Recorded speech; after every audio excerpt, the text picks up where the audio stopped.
Hello, my friends. This is Uncle E back with a new book that we're going to be going through. It's called The Greatest Salesman in the World. And so what I'm going to do here is I'm going to go through these 10 scrolls. It'll be a scroll a week. It'll take us through 10 weeks. And I remember actually reading this small little thin book. It's about, it's about 120 pages, but I think it's a book I definitely would highly recommend that you get this book, read it. What I did was I actually went through these scrolls and I took 30 days to go through each one. And I just remember the impact that these scrolls and this particular book had on my life. And I think it kind of gets mixed up. It's by Og Mandino. It's called The Greatest Salesman in the World. And most people think that it's probably about sales, but it really isn't.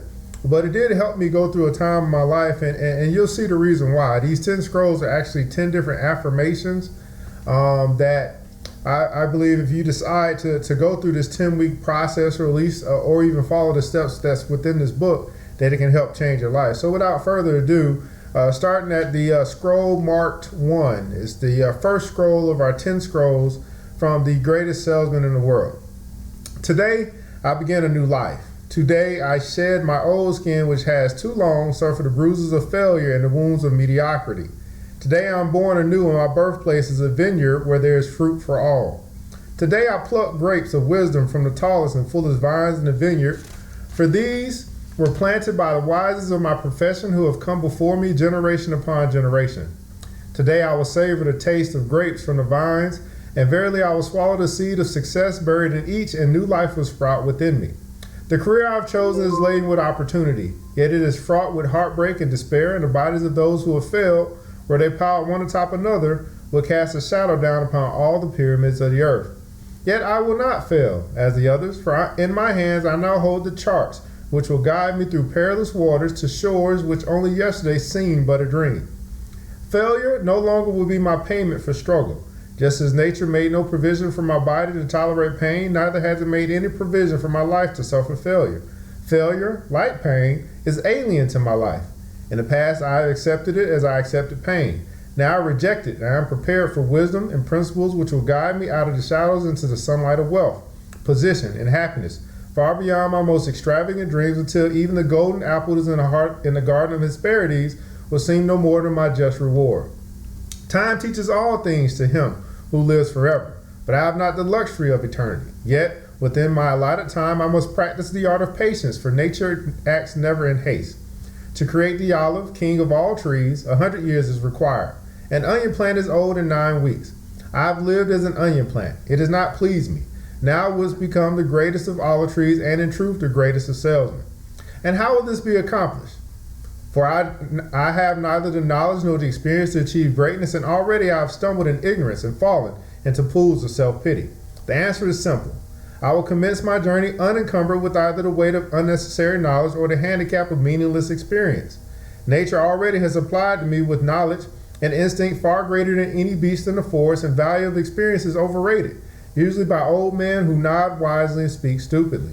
In truth, experience teaches thoroughly, yet her course of instruction devours men's years, so the value of her lessons diminishes with time necessary to acquire her special wisdom. The end finds it wasted on dead men. Furthermore, experience is comparable to fashion. An action that proves successful today will be unworkable and impractical tomorrow. Only principles will endure, and these I now possess, for the laws that will lead me to greatness are contained in the words of these scrolls. What they will teach me is more to prevent failure than to gain success, for what is success other than a state of mind? Which two, among 1,000 wise men, will define success in the same words? Yet failure is always described but one way. Failure is man's inability to reach his goals in life, whatever they may be. In truth, the only difference between those who have failed and those who have succeeded lies in the difference of their habits. Good habits are the key to all success. Bad habits are the unlocked door to failure. Thus, the first law I will obey, which proceeds of all others, is I will form good habits and become their slave. As a child, I was slave to my impulses. Now I'm slave to my habits. As are all grown men, I have surrendered my free will to the years of accumulated habits, and the past deeds of my life have already worked out a path which threatens to imprison my future. My actions are ruled by appetite, passion, prejudice, greed, love, fear, environment, habit, and the worst of these tyrants is habit. Therefore, if I must be a slave to habit, let me be a slave to good habits. My bad habits must be destroyed and new furrows prepared for good seed. I will form good habits and become their slave. And how will I accomplish this difficult feat? Through these scrolls it will be done, for each scroll contains a principle which will drive a bad habit from my life and replace it with one which will bring me closer to success. For it is another of nature's laws that only a habit can subdue another habit. So, in order for these written words to perform their chosen task, I must discipline myself with the first of my new habits, which is as follows. I will read each scroll for 30 days in this prescribed manner before I proceed to the next scroll. First, I will read the words in silence when I arise. Then, I will read the words in silence after I have partaken of my midday meal. Lastly, I will read the words again just before I retire at day's end, and most important on this occasion, I will read the words aloud. On the next day, I will repeat this procedure, and I will continue in like manner for 30 days. Then, I will turn the next scroll and repeat this procedure for another 30 days. I will continue in this manner until I have lived each scroll for 30 days and my reading has become habit. And what will be accomplished with this habit? Herein lies the hidden secret of all man's accomplishments. As I repeat the words daily, they will soon become part of my active mind, but more important, they will also seep into my other mind, that mysterious source which never sleeps, which creates my dreams and often makes me act in ways I do not comprehend. As words of these scrolls are consumed by my mysterious mind, I will begin to awake each morning with a vitality I have never known before. My vigor will increase, my enthusiasm will rise, my desire to meet the world will overcome every fear I once knew at sunrise, and I will be happier than I have ever believed it possible to be in this world of strife and sorrow. Eventually, I will find myself reacting to all situations which confront me as I was commanded in the scrolls to react. These actions and reactions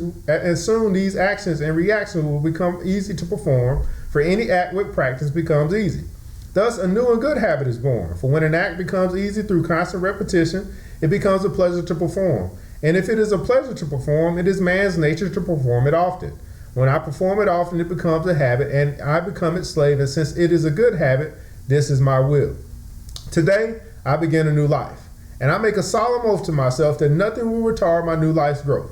I will lose not a day from these readings, for that day cannot be retrieved, nor can I substitute another for it. I will not break this habit of daily reading from these scrolls, and in truth, a few moments spent each day on this new habit are but a small price to pay for happiness and success that will be mine. As I read and reread the words in these scrolls to follow, never will I allow the brevity of each scroll, nor the simplicity of its words to cause me to treat the scroll's message lightly. Thousands of grapes are pressed to fill one jar with wine, and the grape skin and the pulp are tossed to the birds. So it is with these grapes of wisdom from the ages. Much has been filtered and tossed to the wind. Only the pure truth lies distilled in the words to come. I will drink as instructed and spill not a drop, and the seeds of success I will swallow. Today, my old skin has become as dust. I will walk tall among men, and they will know me not, for today I am a new man with a new life. Now that's scroll one of 10 from The Greatest Salesman in the World by Og Mandino. Again, I encourage you to get this book. It sold a whole bunch of copies over the years. But you would actually be quite surprised if you actually take the time to actually read the whole book. But we're going to be going through the scrolls.